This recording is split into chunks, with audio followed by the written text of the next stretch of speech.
You're watching Inside Automotive with Jim Fitzpatrick. Hey everyone, Jim Fitzpatrick. Thanks so much for tuning in this morning to CBT News. Scout Motors' decision to bypass Volkswagen stores and sell vehicles directly to consumers. Does that sound familiar? Has stirred major concerns in the retail automotive industry. In light of the recent success dealers had in the CDK class action settlement, many are now considering a similar approach with Volkswagen. So here to help us unpack all of this is the man himself, Mr. Len Bellavia, founding partner of the law firm Bellavia Blatt, also known as dealerlaw.com. He is a dealer's very good friend, very good ally, that's for sure. So always looking out for the best interest of U.S. franchise dealers. So Len, thank you so much for joining us on the show today. There is a lot to unpack here. So before I even get into the CDK and the settlement and things like that, let's talk a little bit about Scout Motors. This announcement that, hey, we're going like, Tesla, we're going direct to consumers, bypassing the franchise network, bypassing our loyal Volkswagen dealerships, Audi dealerships, Porsche stores, the whole deal. What say you about this when you heard this? Sure. Well, first of all, thank you, Jim, for the invitation. Always a pleasure to be with you. Sure. But the Scout, it's unlike Tesla. It's not like Rivian. It's just so different. Yeah. It would be almost if Chevy made an announcement that they're going to open up a Silverado line make, or Mustang is going solo. So, and what makes it kind of astounding is that Volkswagen seems to be taking the position that this is just another day at the office. We have no connection with Scout. Scout is an independent third party with no relationship to Volkswagen. And they're making these arguments seemingly with a straight face. Yeah. I guess they have to, because there is no question that that type of course of action violates the state franchise laws in most of the states in this country. I mean, it flies in the face of common sense, because how could a manufacturer compete with its own dealers, right? Especially a manufacturer who's been through such difficult times and basically were bailed out by its dealers by staying with them. Yeah. So no sooner did that fiasco dissipate that now they're basically waging war against their own dealers. Right. So the business case, I'll leave that to the marketing experts and NADA and so forth, because we could talk forever about how wrong that is at a very visceral level. But sure. As an outgrowth of the CDK and Reynolds class action settlement, I've been getting calls from VW dealers all over the country like, well, all right, what's next? Can we tee this up? Sure. So obviously the issue is, what is it that Volkswagen is doing in violation of the law? So that's really the issue of the day, at least in my office, and I'm sure other attorneys that do what I do. And it's not a difficult analysis to make. State franchise laws are pretty clear that manufacturers cannot compete with dealers. There are numerous states that have nothing on the books, but even those states have basic fundamental contract principles that say that if you're in a contract with another party, you can't act in a way that frustrates the goal of the contract. So even if states don't have the benefit of express prohibitions like most states do, those dealers in those states have the same type of legal recourse that the dealers in the other 27 or so states that have statutory proscriptions against this type of behavior. So, as a lawyer, it's like I get the question, why is VW doing this if it's so clear that they can't do this legally? Yeah, exactly. That was going to be my next question. Yeah. Yeah. So, we could speculate, but having, been around a while, I think, manufacturers like to take the temperature of their dealers before they go down a path. And, many times they're fully aware that whatever their program is, whether it's a stair-step program, incentive, facility upgrade program, they know on its face that some of the elements of these programs do violate state statutes. But they oftentimes bank on the comfort of knowing that dealers typically will not go to the mat with a manufacturer. It's a lot to ask a dealer to wage war against their own manufacturer. That's and right. I would say 8 or 9 times out of 10, no matter how blatant a violation of law that a dealer may be a victim of, they will still not pick up the phone and call their attorney to do anything about it. Right. So to a large extent, Volkswagen knows this. So it's not that they are not capable of reading the law. They have lawyers in those offices too. But let's take a page from about how long ago was the emissions gate scandal? About 5, 6 years ago. Yeah. Well, what happened there? Dealers, to contrast what's happening now, the whole issue with Scout is prospective damages, right? No dealer has sustained economic losses as of this conversation. Right. But 5 or 6 years ago, VW dealers were hemorrhaging. And even at that, they wouldn't sue Volkswagen.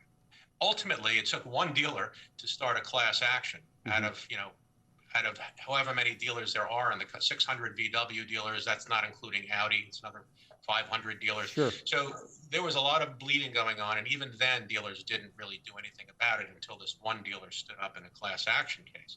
So Volkswagen is well aware of that. All manufacturers are aware of the reluctance of dealers. But on the other hand, I think they essentially drew the line in the sand here, because Volkswagen's conduct really goes to the heart of the franchise relationship.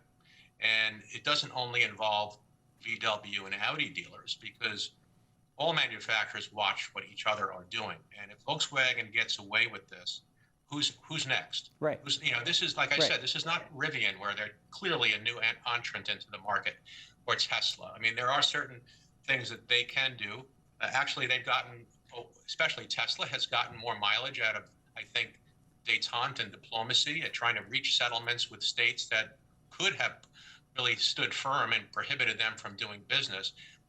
Unfortunately, I think a lot of these later entrants are taking advantage of that conciliatory approach by various states.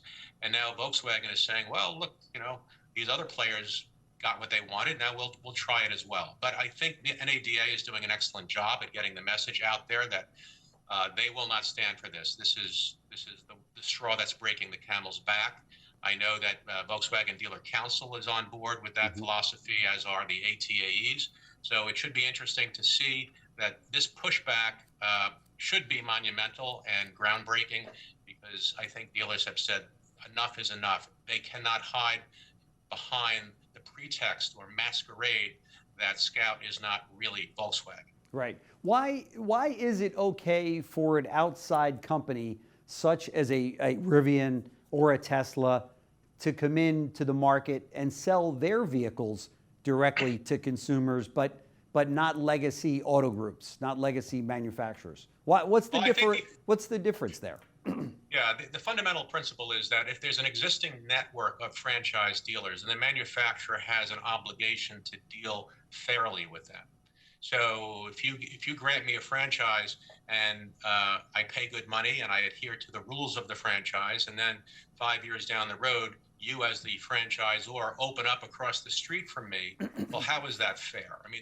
Viscerally, without doing any legal research, on a fundamental level, that's inherently unfair to the franchisee. But isn't there, if you look at other franchises out there, not automotive, but a Burger King, a McDonald's, a Chick-fil-A, whatever the case might be, there's company-owned stores and then there's franchisees, and they could coexist even in the same city.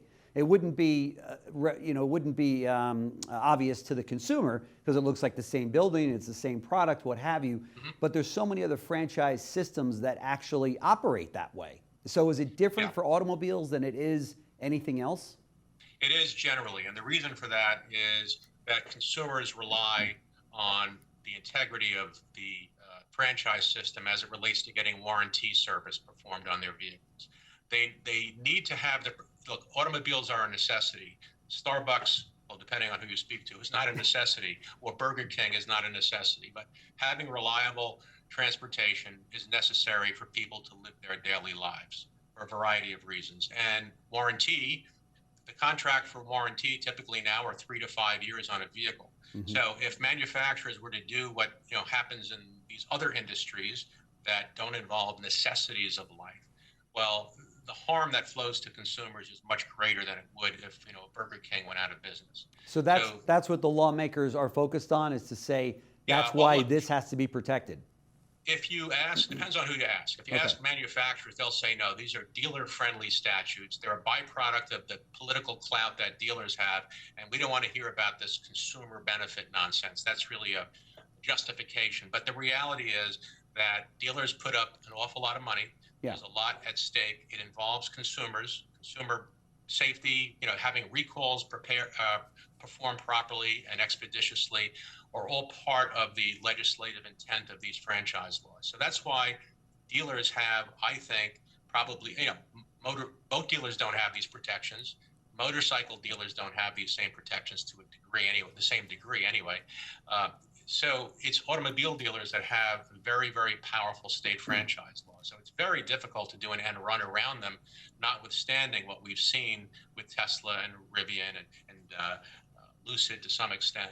But the difference there is they truly are startups, and they are not competing per se, directly with the franchisee. They're franchisees because they don't have franchises. Therein lies the distinction. Sure. I had the pleasure of interviewing Michael Dunn along with Ryan Kerrigan about a week or so ago. We pushed that out on our network. And he, as you know, he's kind of the foremost authority on the China automotive industry. And, talking to him, he's like, hey, it's coming.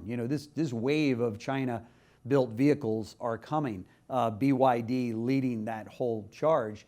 When these car companies come into the U.S., they will be able to sell directly to consumers. Will they not? Depends on the state.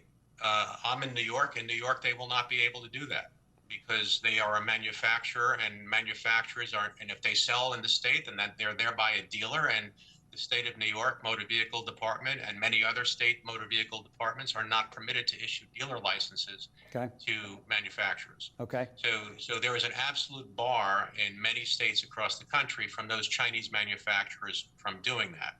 In the states that don't have those prohibitions, then would have free reign to do that. Now, whether that's a wise business decision, that's not up to me as an attorney, but I'm aware, like you are, of all the case studies that have been done, and recently NADA did a very compelling and convincing study about the benefit of the franchise system. And I understand that some Chinese manufacturers have basically pivoted and said, you know what, I think the dealer franchise model is the way to go here. So it's been fashionable to buck that trend over the past 10 years, particularly with Tesla. But I think, getting back to the question is why would Volkswagen do something like this? This is my personal opinion, and that is because everything in life is a negotiation. I doubt they expect to win, and if they push dealers to the mat, they'll reach some compromise. I suspect from what I'm reading is that what manufacturers don't like is the pain point with respect to consumers, in the showroom, spending hours on end, not liking the experience. So that's really the pain point here. So if I had to speculate, at some point, and it probably will be after some lawsuits are filed, Volkswagen will come to the table and say, all right, how about this? How about dealers, you agree to incorporate our direct, online price negotiations, and you'll just be involved in the trade-in, the financing, you'll deliver the vehicle, you'll get a customary gross profit. I mean, these are the types of things that I can envision happening. Where, that they'll end up settling on, right? So that they'll ultimately get what they ultimately wanted. But this is a means to bring that dealer or that dealer body to the table. They may get 50 to 60% of what they wanted. But dealers have to understand, and I think this is what the ATEs and NADA are communicating, is dealers need to really put the loaded gun on the table. And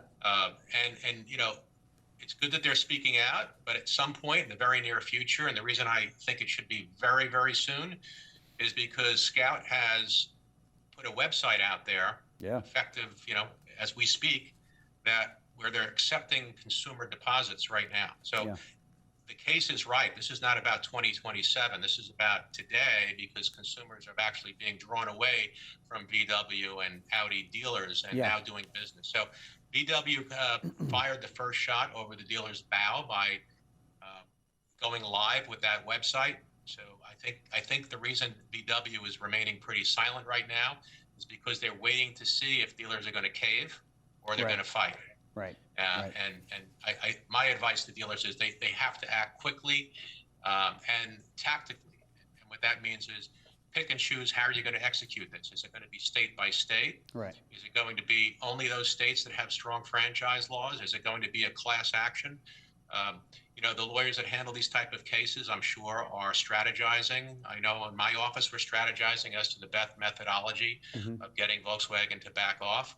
But time is not on the dealer's side right now. So time to execute is in the very, very near future. I would agree. I mean, I'm not an attorney, but it sounds to me like they've got to act swiftly on this, because to your point, Scout and Volkswagen are going to get this train further down the track, and then it's going to be even that much more difficult, right? Well, even in courts, it's not uncommon to lose, even when you have the law on your hands.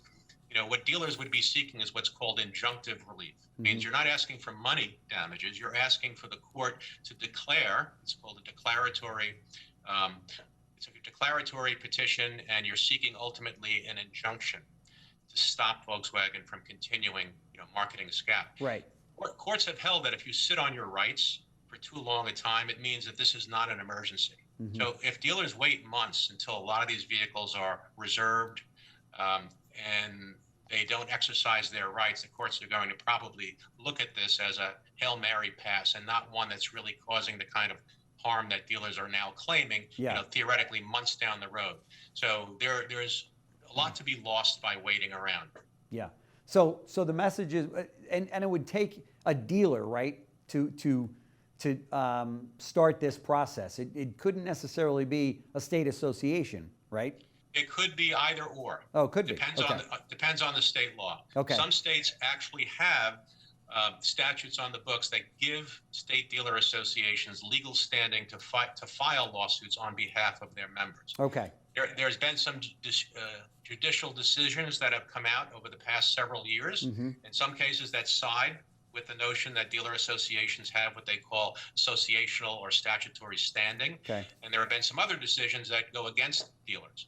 However, there are other theories under the law, I won't go into too much detail, that would give dealers and dealer associations legal standing on a nationwide basis. Okay. Invoking not necessarily state dealer franchise laws, but other laws, federal laws that are not always under discussion, antitrust laws,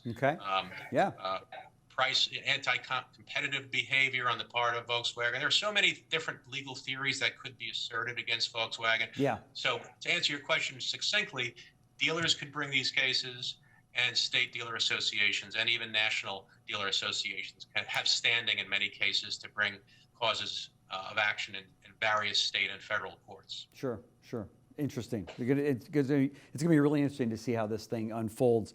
Hey, to change gears a little bit, for dealers eligible for payouts on the CDK settlement that your firm was able to secure, what's the current process for collecting on this settlement? Sure. So about a month ago, we had a settlement administrator, a third-party company that was retained to send out notices to every dealer that qualifies to get a payout on this class action. Okay. So make a long story short, or to simplify it, any CDK or Reynolds dealer customer that utilized either one of those two DMS providers over the past 10 years would have entitlement to recover some of the proceeds. And the proceeds are roughly $129.5 million. Now, I think just by now, every dealer has received those notices. So it's a claim form that has to be submitted to the settlement administrator. Okay. Most dealers so far have been sending in the claim forms. We get calls every day. We get at least 10 calls a day from dealers that need assistance. Okay. And a footnote to that, cautionary footnote, is there are non-attorney third-party vendors out there that are soliciting these dealers unwittingly. It kind of looks like they are part of the process, the judicial process. They're not. They're not. What they're doing is not illegal. It's not criminal, but it's certainly unnecessary. So those dealers that are signing up, effectively what they're doing is they're taking 20 to 33% of their settlement and giving it to some vendor who is not a critical element in this process. I mean, you said it's not that it's not legal, but is it ethical? I mean, is it borderline? Well, I don't particularly personally like the way they're soliciting dealers. Yeah. The language in these notices are very carefully crafted to make it appear to the reader that they are an official, official part of the process. And if you read the actual notices, it'll say contact either me or my colleague, in this case, Peggy Wedgeworth at the Milberg firm in New York City. We're the two parties that are listed on the notice. So dealers should really be calling us because we don't charge anything. It's part of our responsibility as co-lead counsel in the class action to do this work for dealers. So if you're a dealer getting these notices, just call us or email us, and we'll help you without you having to pay another 20 to 33% off the top. Well, that's great. In fact, we're going to put the information here about your firm right on the screen so they know how to get a hold of you. So dealers, pay attention to that, because you don't want to get tied up and give away 20, 30% of your winnings, so to speak, your compensation on this to some law firm that kind of weaseled their way in there, right? So, yeah, it might not even be a law firm. It might not be a law firm. Okay. Yeah. Okay. The other note worthy advice is the next 60 days are critical because the deadline to file a claim is very early January. So it's really almost 2 months from now. Yeah. So dealers that haven't filed, it's time to pay attention to it because you don't want to just walk away from a potentially substantial sum of money. Right. And simply because you weren't focused on this. I think we talked about this last time you were on, Len, but you could have owned a dealership and have since sold it and still be eligible for compensation, correct? Yes. To qualify, it doesn't mean you have to be an existing customer of Reynolds or CDK. You could have been a customer, 9 or 10 years ago and then sold your dealership. Wow. Your piece of the pie will be smaller, but you still qualify. It's a formulaic approach. The dealers that have been consistently CDK or Reynolds customers over the past 10 years will obviously qualify to get a bigger share. Okay.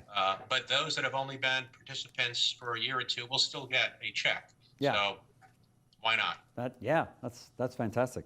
Kudos to you guys for that settlement. I know it was a long time, a lot of hard work, but it paid off, and paid off for the dealers. So that's fantastic. So looking ahead, back to the other direct, do you believe the direct sales model might become more prevalent? Do you think we'll see more companies trying to do what Scout's doing? Well, there's the Scout example where it's a wholly owned affiliate of, so that's really taboo. Yeah. So, but if Scout gets away with it, then I could envision other manufacturers saying, Genesis kind of had a good example, right? That model is like, well, we're Hyundai, but now we're Genesis. And, there was a lot of back and forth, and now they kind of resolved that.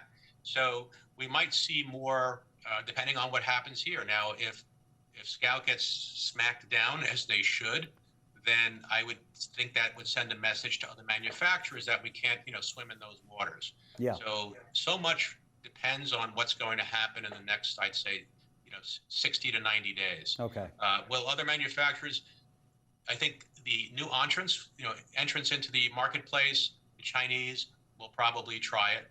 Ultimately, and again, I have to remember if I'm wearing a lawyer's hat or a dealer's hat, I don't think it will play well. Yeah. I think there's too much. I mean, we've spoken about Hyundai and Amazon, right? These same issues arise. Yep. That's a form of direct selling, and it hasn't really, resonated because there are so many elements of the process that require a dealer's, personal touch, such as evaluating a trade-in, dealing with credit-challenged consumers, advocating on behalf of warranty disputes, getting something covered. I mean, these I don't know, ivory towered concepts of how simple it would be if consumers could buy cars direct. Those in the industry know it's a fallacy. It's difficult to make that case to lay people because they think that we're just feathering our nest. When I say we, I mean franchise dealers. I'm including myself as an advocate for franchise dealers. Sure. But the devil's in the details, and I think those that really truly want to help consumers will advocate against that model, if for no other reason that the dealer model provides competition. Yeah. Right? And consumers will pay and get better deals where there's competition. If they're basically being force-fed retail pricing, how is that good for consumers? Right. So it doesn't require a lot of arguments to make the case that the traditional system is the best, but everyone wants to build a better mousetrap. Younger people are coming onto the scene in automotive marketing, and they think that they, can turn the page on what's worked for 120 years now. Will it prevail? No, I think some things are better left unfixed, so to speak. And this model is one of those things. Len Bellavia, founding partner of the law firm Bellavia Blatt, also known as Dealer Law. And as I said on the opening, these folks are fighting the good fight on dealers' behalfs every single day. And I think this class action lawsuit that they've won for dealers with CDK is outstanding. And I know a lot of dealers are very appreciative of all your hard work. So Len, thank you so much for joining us here on the show. Very much appreciated. And as I said, we're going to show all the information on the screen here as to how to get a hold of Len and his team directly, so you're not victim of some of these other, for the lack of a better term, shysters coming in to say, oh, give us 30% and we'll talk to Len. You don't need to do that. Len's an easy guy to talk to. Well, I appreciate that, Jim. Always a pleasure to be with you. Thank you so much. All right. All righty. Stay well. Thanks for watching Inside Automotive with Jim Fitzpatrick.